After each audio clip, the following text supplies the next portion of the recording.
New Zealand First Deputy Leader Shane Jones recently issued a direct warning to the Waitangi Tribunal. He told the Commission that by challenging his party's democratic mandate, the tribunal is imperiling its very existence.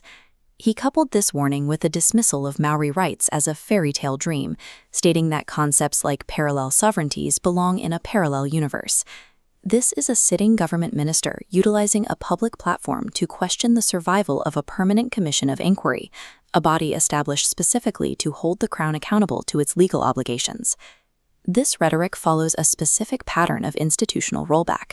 This strategy involves using targeted language to reshape public perception of a watchdog's role, gradually shifting the focus from the evidence of the inquiry to the legitimacy of the institution itself. While the public debate centers on whether the tribunal has overstepped its mark, a quieter legislative process is moving to dismantle the specific treaty protections that the tribunal was built to monitor. The first tactic in this playbook involves describing the Waitangi Tribunal as a divisive rival power that exists to thwart the government's democratic mandate.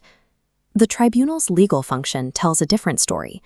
Established in 1975, it operates as a permanent commission of inquiry, mandated to investigate whether Crown acts or omissions are inconsistent with treaty principles.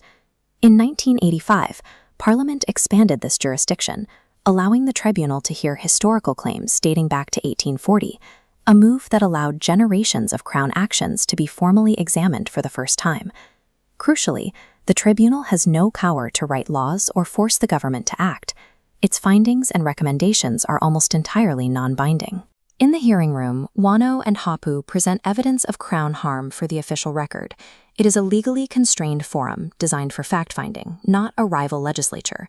Framing this advisory body as an all-powerful Maori state suggests that the government is more concerned with the institutional scrutiny the tribunal provides than with the actual evidence of treaty breaches.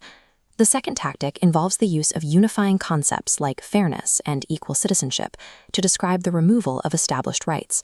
These terms are central to the National New Zealand First Coalition Agreement, providing the rhetorical foundation for a systematic legislative agenda.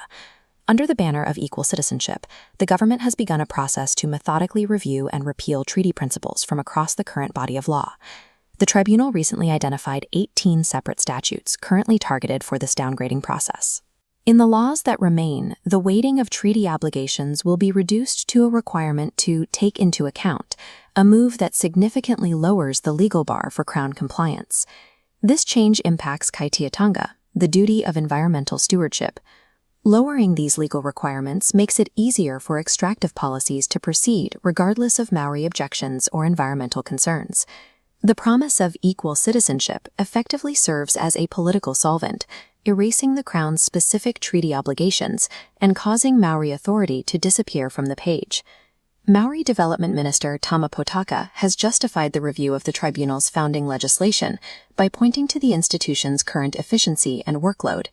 He argues that the review is a timely effort to address the backlog of claims and ensure the tribunal can complete its work by 2035.